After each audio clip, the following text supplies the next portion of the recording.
नमस्कार दोस्तों, welcome to SG sociology. जैसा कि आपको पता है, पिछली वीडियो में हमने आधुनिकीकरण के बारे में काफ़ी कुछ समझा था और आज के इस सेकंड पार्ट में हम समझेंगे आधुनिकीकरण के विशेषताओं को, उसके प्रभावों को, साथ ही साथ सबसे इम्पोर्टेंट इससे जुड़े प्रमुख विचारकों के बारे में। उन्होंने क्या विचार दिए हैं मॉडर्नाइजेशन के बारे में, किससे क्या रिलेट करके बात करी है।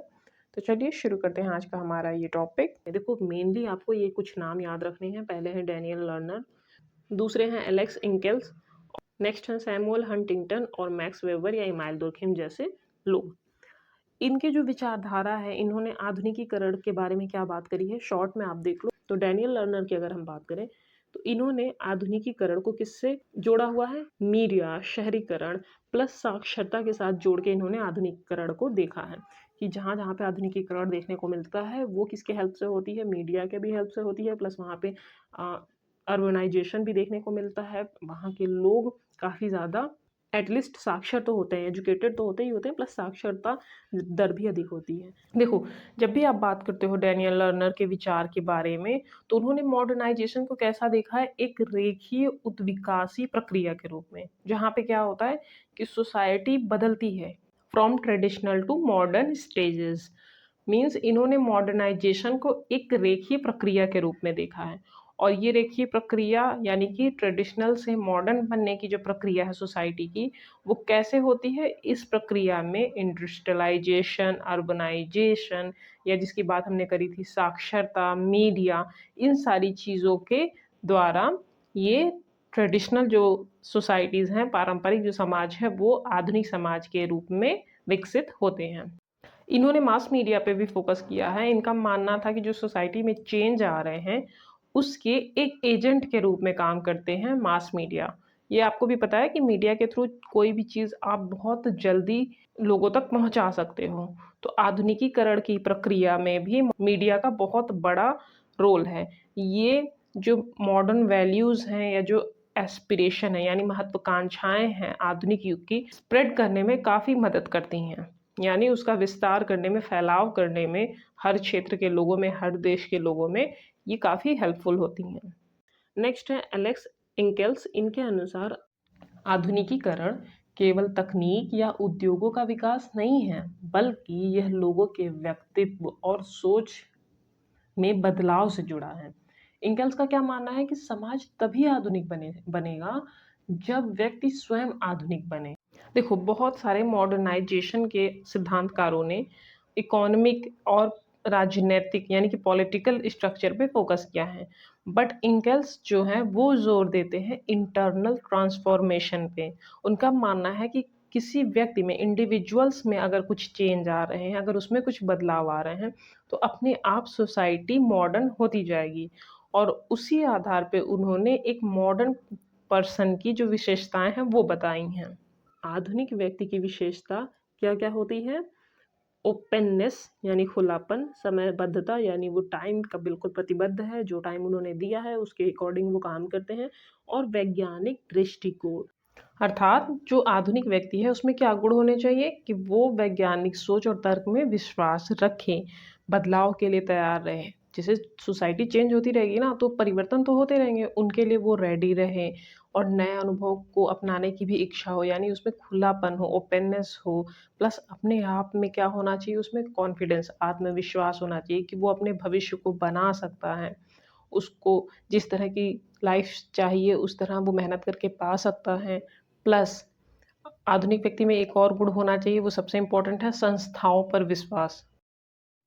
मीन्स जो भी सोसाइटी को चलाने के लिए इंस्टीट्यूशन काम करते हैं, just like education, government, law, ये सारी चीज़ें सही तरीके से काम कर रही हैं, उसमें विश्वास होना चाहिए मॉडर्न पर्सन का। और वो विश्वास होगा तो धीरे धीरे लोकतंत्र भी स्थापित हो जाएगा। क्योंकि इंकेल्स का मानना था कि जो संस्थाएं होती हैं वो व्यक्ति को आधुनिक बनाती हैं, और ये संस्थाएं व्यक्ति को नियमों, अनुशासन और तर्कपूर्ण सोच की ओर ले जाती हैं। अब शिक्षा प्रणाली अगर अच्छी से शिक्षा व्यवस्था काम कर रही है तो बच्चों को एजुकेटेड करेगी, साथ ही साथ उन्हें ये भी बताएगी कि आपको कैसे रूल्स फॉलो करने हैं, क्या करना है, क्या नहीं करना है, क्या सही है, क्या नहीं सही है। नेक्स्ट है सैमुअल हंटिंगटन। इन्होंने आधुनिकीकरण की जब बात की है तो वहाँ पे राजनीतिक आधुनिकीकरण की बात की है। इनका विचार इनका विचार यह था कि आधुनिकीकरण अपने आप में ना तो स्थिरता लाती है और ना ही लोकतंत्र की स्थापना करती है। इनफैक्ट यदि राजनीतिक संस्थाएं कमजोर होंगी तो आधुनिकीकरण से समाज में अस्थिरता और हिंसा ही बढ़ेगी। तो इनका मेन फोकस क्या था कि आधुनिकीकरण तभी सफल होगा जब उसके साथ साथ मजबूत राजनीतिक संस्थाएं भी विकसित होंगी।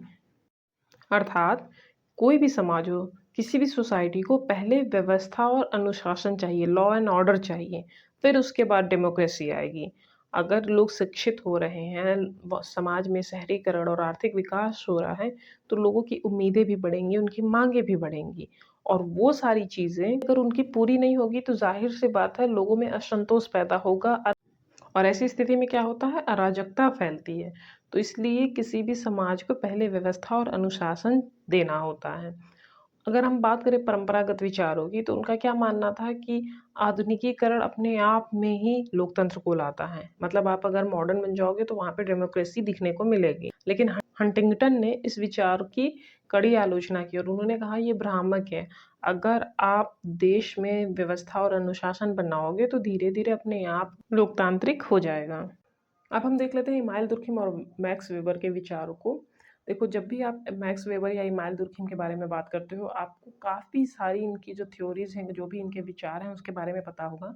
मेनली इन्होंने फोकस किया है परंपरागत और आधुनिक समाज के कंपैरिजन में। मतलब जो एक पारंपरिक समाज था वहाँ की स्थिति क्या थी, उसमें क्या खूबियाँ थी, उसके बारे में इन्होंने बताया है। प्लस मॉडर्न जो समाज है उसमें कितने ज़्यादा चेंजेस देखने को मिलते हैं। तो इन दोनों लोगों ने जब तो पहले हम बात कर लेते हैं इमाइल दुर्खिम के विचारों के बारे में थोड़ा सा। देखो, अगर इमाइल दुर्खिम और आधुनिकता से जुड़े इनके विचार की बात करें तो इनके अनुसार आधुनिकीकरण का अर्थ क्या होता है, समाज का पारंपरिक सरल ढांचे से जटिल और आधुनिक ढांचे की ओर बढ़ना। जो तुलनात्मक अध्ययन की बात यहाँ पे लिखी हुई है और इसका असर किस पे पड़ता है, सामाजिक एकता पे, सोशल कोहेजन पे, सोशल सॉलिडेरिटी पे। और इनके मुख्य सिद्धांत कौन कौन से हैं, यांत्रिक एकता, जैविक एकता, मैकेनिकल एंड ऑर्गेनिक सॉलिडेरिटी। इन्होंने बोला है कि जो पारंपरिक समाज होते हैं उनमें एकता समानता पर आधारित होती है। अर्थात यांत्रिक एकता वाले समाज में समानता देखी जाती है। लेकिन जब आप बात करते हो ऑर्गेनिक सॉलिडेरिटी यानी कि जैविक एकता वाले समाज की, वो है एग्जाम्पल आधुनिक समाज का। वहाँ पे लोग काम करते हैं अपने अपने, बट आपस में उनकी जो जुड़ाव है वो निर्भरता के कारण होती है, ना कि उनका खुद की कोई बॉन्डिंग होती है। लेकिन जब आप बात करते हो यांत्रिक एकता की यानी मैकेनिकल एकता की, तो वहाँ पे लोग आदिम समाज या पारंपरिक समाज जो था, जहाँ पे समान रूप से एक साथ रहने के कारण एक हम की भावना होती थी, वो होती थी। दूसरा इनका थ्योरी अगर आपको पता होगा, division of labour in society book में इन्होंने डिवीजन ऑफ लेबर के बारे में बताया है। उनका मानना था कि जो आधुनिक समाज है वहाँ पे काम का विभाजन बढ़ता है। इससे क्या होता है कि स्पेशल स्किल्स में लोग ज़्यादा एक्सपर्ट होते हैं, दक्षता हासिल करते हैं। बट इससे क्या होता है कि हर कोई एक दूसरे पे अपने काम के लिए निर्भर हो जाता है, पर जुड़ाव नहीं होता, अलगाव हो जाता है इसमें। इनका एक फेमस कॉन्सेप्ट है एनोमी का। इनका मानना था कि जब समाज परंपरागत समाज से आधुनिक समाज की ओर बदलता है तो ऐसे समाज तेजी से बदलने के कारण पुराने जो नियम है वो खत्म हो जाते हैं, रूल्स रेगुलेशन, पारंपरिक जो उनके व्यवस्था थी समाज को व्यवस्थित बनाए रखने के लिए, वो कभी कभी उनके लिए तनाव की स्थिति पैदा कर देते हैं, कुंठाग्रस्त कर देते हैं, जिससे लोगों में आदर्शहीनता की भावना देखने को मिलती है। तो अगर हम बात करें माइल दुर्खिम की, तो इन्होंने आधुनिकीकरण में मेनली परंपरागत समाजों से आधुनिक समाज के तुलनात्मक अध्ययन के बारे में बात करी है कि इस समाज में कौन कौन सी चीजें थी, इस समाज में नहीं है। और अब हम समझ लेते हैं मैक्स वेबर के अनुसार। इसके बारे में हमने पिछली वीडियोस में बात करी थी। आधुनिकीकरण का मुख्य पहलू क्या है, तार्किकता। मैक्स वेबर ने बात करी थी आयरन केज की, रैशनैलिटी की, रैशनलाइजेशन, यानी कि लोग आधुनिक समाज में जो होंगे वो क्या होंगे, काफ़ी ज़्यादा तार्किक होंगे। जबकि आप जब देखोगे पारंपरिक समाजों में लोग बहुत ज़्यादा तार्किक नहीं होते थे। धर्म, राजनीति, अर्थव्यवस्था, उनकी सारा कुछ एक अटूट आस्था, विश्वास या ईश्वरीय शक्ति में रहता था।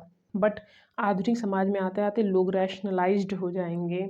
हर जगह नियम, गणना और दक्षता का बोलबाला होगा, एक्सपर्टीज की ज़्यादा मांग होगी। जो जिस चीज़ में जितना एक्सपर्ट होगा वो उस फील्ड में बहुत ज़्यादा आगे जाता जाएगा। सेकेंड, हमने बात करी थी आयरन केज के बारे में कि लोग इसी तार्किकता की जेल में फँस जाएँगे। ये लोहे का पिंजड़ा ऐसा उन्हें फँसा देगा कि लोग अपनी स्वतंत्रता खो सकते हैं। मीन्स जो ये रैशनल सोसाइटी हो जाएगी, यहाँ पे नियम चलेंगे, नौकरशाही चलेगी, दुनिया नियमों के हिसाब से अनुशासन में रहेगी।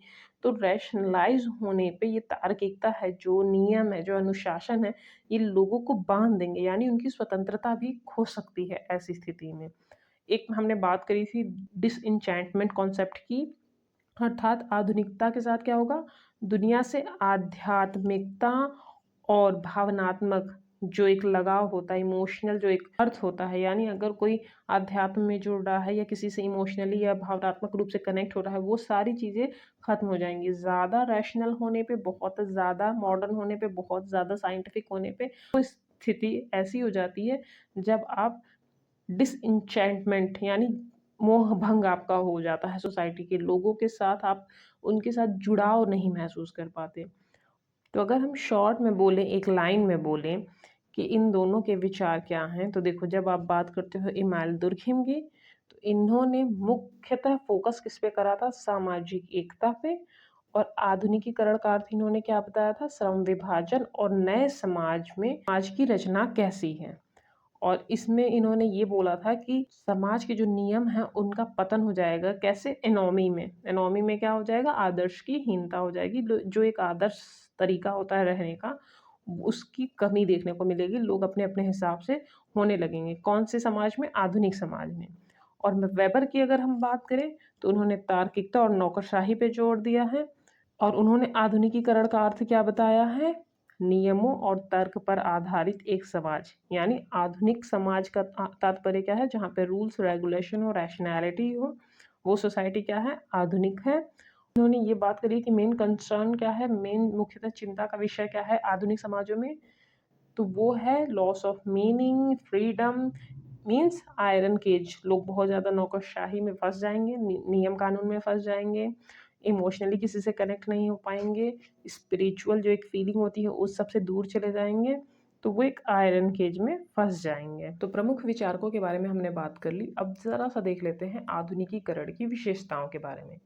देखो, जहाँ भी आधुनिकीकरण आपको दिख रहा है, वहाँ पे सबसे पहली विशेषता क्या पाई जाएगी कि आधुनिक समाज जो है, वहाँ के लोगों का दृष्टिकोण वैज्ञानिक होगा, प्लस वो तर्कशील होंगे, यानी कि लॉजिकल होंगे, रैशनल होंगे, क्वेश्चनिंग में वो आगे रहेंगे। अगर कोई चीज़ उनसे बोली जा रही है, तो वो उस चीज़ को क्वेश्चन करेंगे कि क्या यही सही है? क्या यही गलत है? और अगर सही है, तो क्यों? क्वेश्चन मार्क जो है, वो उनके दिमाग में बनेगा और उन्हें उस चीज़ के आंसर की तलाश रहेगी। दूसरी चीज़ क्या है आधुनिकीकरण की विशेषता? धर्मनिरपेक्षता का विकास। जब कोई भी सोसाइटी मॉडर्न हो जाएगी, तो वहाँ पे ज़ाहिर-सी बात है, विभिन्न प्रकार की संस्कृति, विभिन्न प्रकार के धर्म, भाषा के लोग एक साथ निवास करेंगे। तो वहाँ पे जब विभिन्न प्रकार के धर्म के लोग होंगे, तो किसी एक धर्म को ज़्यादा महत्व देना या किसी को कम महत्व देना, ये एक तरह से आप पक्षपात कर दोगे। तो धर्मनिरपेक्षता को लेके चलना इम्पॉर्टेंट है जब आप ऐसी सोसाइटी में हो जहाँ पे विभिन्न धर्म के लोग एक साथ निवास कर रहे हैं। तीसरी विशेषता है आधुनिकीकरण की शहरीकरण और औद्योगिकरण। औद्योगिकरण और शहरीकरण जहाँ भी होगा, वहाँ पे आपको दिखेगा कि वहाँ की सोसाइटीज़ चेंज हो रही है।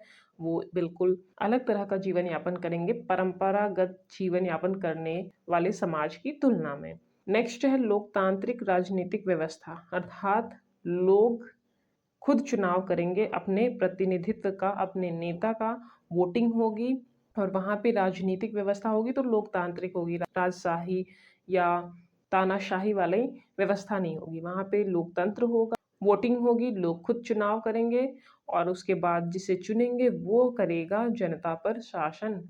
जनता द्वारा जनता के लिए जनता का शासन, ऐसी व्यवस्था जब होगी तो वो होगी आधुनिक समाज में। नेक्स्ट है शिक्षा का प्रसार। तो आधुनिकीकरण में शिक्षा का प्रसार आपको देखने को मिलेगा। जो भी सोसाइटीज़ मॉडर्न हो रही हैं, जहाँ पे भी मॉडर्नाइज़ेशन का प्रोसेस देखने को मिलता है, वहाँ पे सर्वप्रथम क्या स्टार्ट होता है? एजुकेशन। एजुकेशन सबको प्राप्त हो, बेसिक शिक्षा सुलभ हो, निःशुल्क हो, क्योंकि प्रत्येक बच्चे को अधिकार है शिक्षित होने का। और लास्ट है व्यक्तिवादी और स्वतंत्रता की भावना, यानी हर कोई स्वतंत्र महसूस करे, उसे जो कार्य करने हैं वो कर पाए। ऐसा नहीं है कि अगर उसे कुछ अलग सोच है, नई तरह की सोच है, वो करना चाह रहा है तो उस पे कोई प्रेशर हो कि आप ये काम नहीं कर सकते, या हमारे राजा को ये चीज़ नहीं पसंद है, या हमारे जो शासक हैं उनको ये चीज़ नहीं पसंद है तो आप नहीं कर सकते, नहीं। अगर वो सोसाइटी के अच्छे के लिए है, उससे किसी को हानि नहीं हो रही है, तो वो अपने उस विचार को, अपने अपने उस क्रिएटिविटी को दूसरों के सामने ला सकता है। तो ये कुछ आधुनिकीकरण की मुख्य विशेषताएं हैं। अब हम बात कर लेते हैं आधुनिकीकरण के प्रभाव की, कि जब भी किसी सोसाइटी में या जब भी किसी कंट्री में कोई चेंज आता है, वहाँ पे मॉडर्नाइजेशन का प्रोसेस देखने को मिलता है, तो वहाँ पे किस तरह के प्रभाव पड़ते हैं। देखो, हर सिक्के के दो पहलू होते हैं और हर एक चीज़ का प्रभाव दो तरह का होता है, सकारात्मक और नकारात्मक।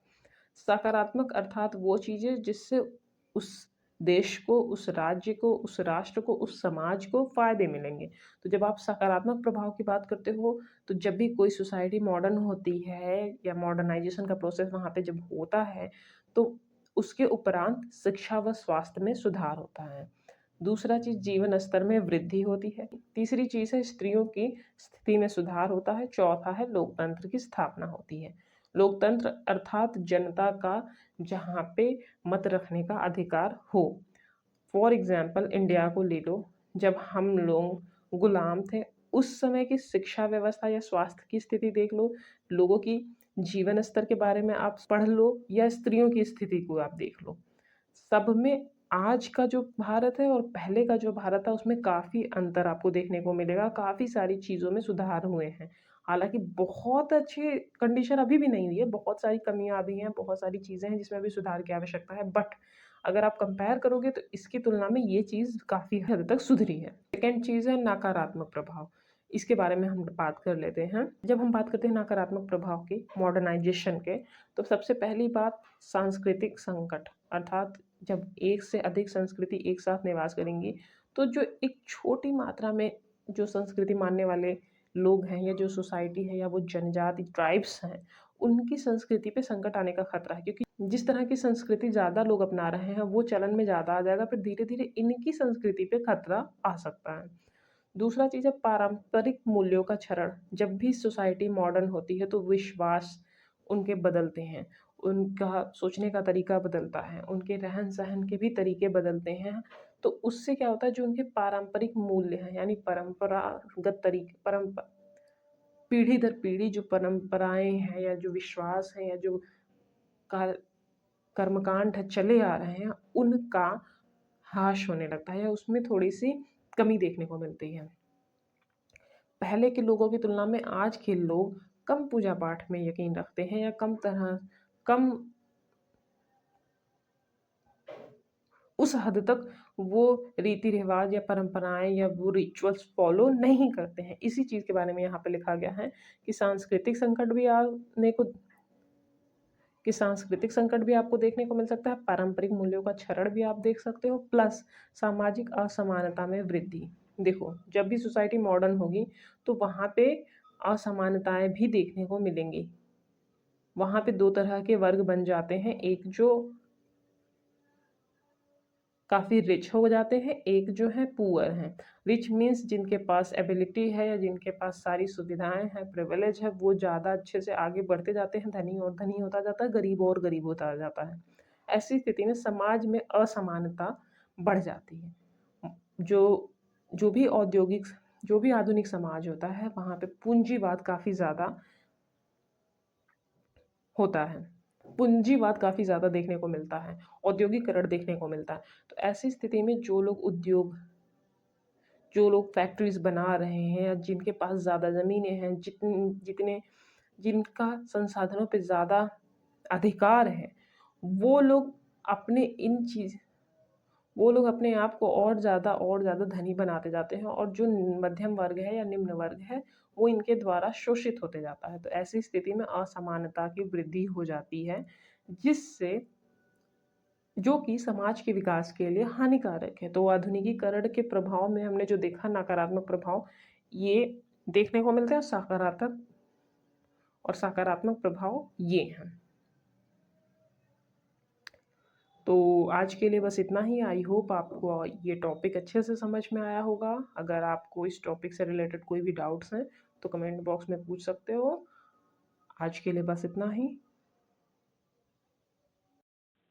आई होप आपको आज का ये टॉपिक समझ में आया हो। अगर आपके कोई सुझाव हो तो आप कमेंट बॉक्स में दे सकते हैं। अगर आपको वीडियो पसंद आया तो वीडियो को लाइक, शेयर और चैनल को सब्सक्राइब करना ना भूलें। इस वीडियो की अगर पीडीएफ चाहिए तो आप हमारे टेलीग्राम चैनल एसडी सोशियोलॉजी से जुड़ सकते हैं। डिस्क्रिप्शन बॉक्स में चैनल और पीडीएफ की लिंक मिल जाएगी। और अगर आपको लगता है कि कहीं पे कोई फैक्ट या कोई पॉइंट मिस हो रहा है या गलतियां हो रही हैं तो आप बता सकते हो। आज के लिए बस इतना ही। धन्यवाद।